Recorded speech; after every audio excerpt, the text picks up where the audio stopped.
Olá pessoal, tudo bem? Nessa nossa videoaula, nós vamos comentar uma questão muito interessante cobrada pela FGV no exame de ordem, a respeito da consumação e tentativa. Vamos para a tela.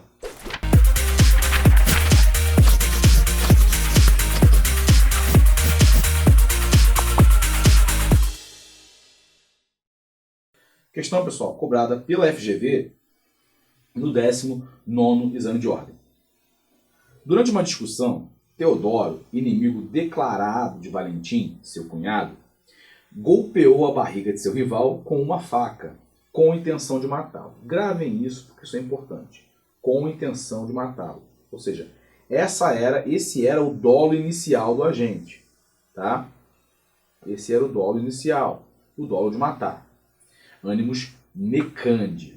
Tá? Só para deixar aqui, porque às vezes a banca utiliza esses termos em latim.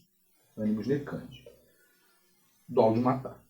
Ocorre que, após o primeiro golpe, pensando em seus sobrinhos, Teodoro percebeu a incorreção de seus atos e optou por não mais continuar golpeando Valentim. Veja, essa também é uma frase importante para a resolução da questão. Optou por não mais continuar golpeando Valentim, apesar de saber que aquela única facada não seria suficiente para matá-lo. Tá? Então, o que ele fez aqui? Ele abandonou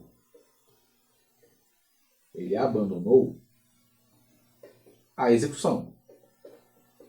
Perfeito? Porque a execução do delito ainda não havia acabado e ele desistiu. Ele abandonou. Né? Nesse caso, Teodoro A. não responderá por crime algum diante de seu arrependimento. B. responderá pelo crime de lesão corporal em virtude de sua desistência voluntária. C. responderá pelo crime de lesão corporal em virtude de seu arrependimento eficaz. D. responderá por tentativa de homicídio. Pessoal, a alternativa correta é a letra B. Ele responde por lesão corporal em virtude da desistência voluntária. Por que lesão corporal? Porque a lesão corporal foi o resultado ocorrido. Okay? Foi o resultado que efetivamente ocorreu. Então ele responde pela lesão corporal. Tá? Por que ele responde pela lesão corporal e não por tentativa de homicídio? Ele não responde por tentativa de homicídio porque não houve tentativa, e sim desistência voluntária. Agora vamos estudar um pouquinho para poder entender por que houve desistência voluntária e não tentativa. A gente tem que analisar primeiro, pessoal, o que é o crime consumado, o que é o crime tentado, para poder falar desses três tópicos aqui que são os mais relevantes. Desistência voluntária, arrependimento eficaz e arrependimento posterior. Tá? Crime consumado, o que é?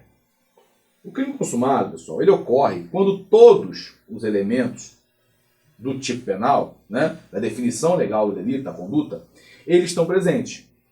Quando todos esses elementos estão presentes, nós dizemos que o crime se consumou. Quando tem a prática da conduta, o resultado exigido pelo tipo penal, quando tudo isso ocorre, o crime é consumado. Tá? Num crime de homicídio, por exemplo, o crime vai se consumar quando houver a morte da vítima. Né? Porque se não tiver a morte da vítima, nós não teremos aqui todos os elementos. Tá? Então é necessário que haja morte. Então, nós podemos dizer que naquele caso da questão, não houve crime consumado, porque não houve a morte. Já começa por aí. Crime tentado. Há crime tentado, pessoal, quando o resultado não ocorre. Você pode falar, poxa, professor, o resultado naquela questão que a gente trabalhou também não ocorreu. Então, por que nesse caso, se o resultado não ocorreu, ele não responde por tentativa de homicídio? Ele não responde por tentativa de homicídio porque não basta que o resultado não ocorra. A não ocorrência do resultado é um dos requisitos da tentativa, mas não é o único. Vamos botar uma barra aqui. O resultado não ocorre. Por que ele não ocorre? Por circunstâncias alheias à vontade do agente. Então imagine que ele está executando a conduta, naquele exemplo da questão, e alguém impeça o agente, alguém tire a faca da mão dele, alguém o estrangule, dê um mata-leão nele, né? Uma gravata de porteiro, como se diz, e impeça que ele continue praticando o delito. E com isso o resultado não ocorra. Nesse caso, nós teríamos tentativa. Só que, nesse caso, teríamos tentativa. Quando o resultado não ocorre por circunstâncias alheias à vontade do agente. Agora, se o resultado não ocorre em razão da vontade do agente, nós não temos tentativa. E foi o que aconteceu na questão. No caso da questão, o resultado só não ocorreu porque o próprio agente não quis. Ele mesmo desistiu da execução do delito. E nesse caso, nós podemos ter duas hipóteses. Ou desistência voluntária ou arrependimento eficaz. Tá bom? Vamos lá. A desistência voluntária, ela ocorre quando o agente voluntariamente, né, o nome já diz, desiste de dar sequência aos atos executórios. Gravem isso. Ele desiste de dar sequência aos atos executórios, mesmo podendo fazê-lo. Foi o caso da questão. Alguma coisa impedia o agente de continuar? Não. E ele fez o quê? Ele desistiu. Ele abandonou. Ele desistiu de prosseguir na execução. Se ele desistiu, vem para cá. Se ele desistiu de prosseguir na execução por livre e espontânea vontade, nada o levava, né, a desistir, ele não ouviu sirene da polícia, tem isso também, né? Ele desistiu de prosseguir na execução. Mas por que ele desistiu? Porque ele viu que estava chegando a polícia. Isso não é desistência voluntária. Se ele desiste porque ele está com medo de ser preso, porque ele viu a polícia chegando, não é desistência voluntária. Nesse caso é tentativa.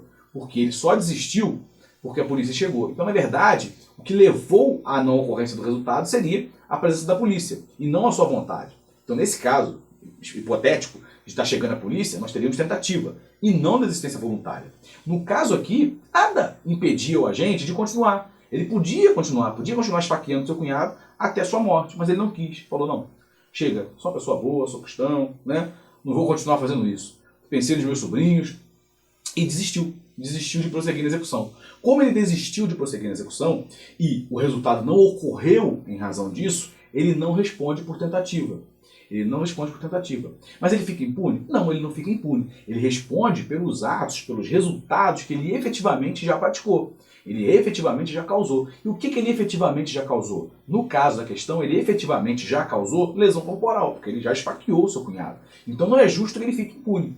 Né? Claro que não. Então ele vai responder por crime, só que crime de lesão corporal. Você esquece o dolo inicial dele. O dolo inicial dele era de matar. Você esquece isso e vê o que ele fez. Qual foi o resultado que efetivamente ocorreu?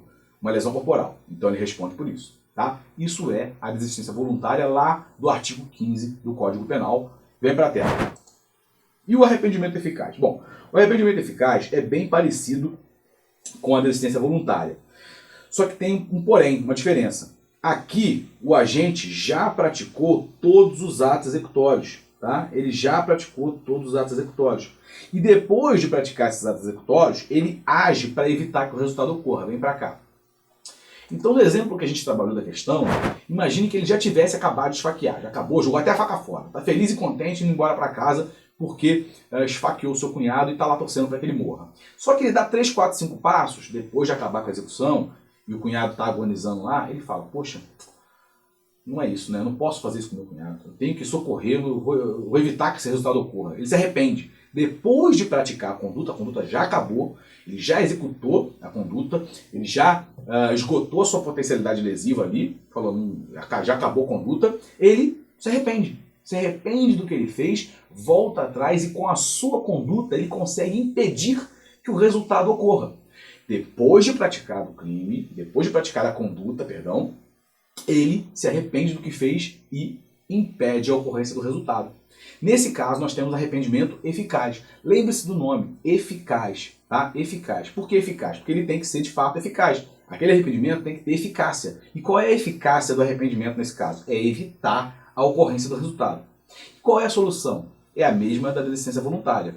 A solução é, o agente fica impune? Não, ele não fica impune, ele vai responder pelos resultados que ele efetivamente já provocou, pelos atos já praticados. E o que foi, no caso, seria a lesão corporal efetivamente já praticada. Ok? Também está lá no artigo 15, vem para a tela. Por fim, pessoal, o arrependimento posterior.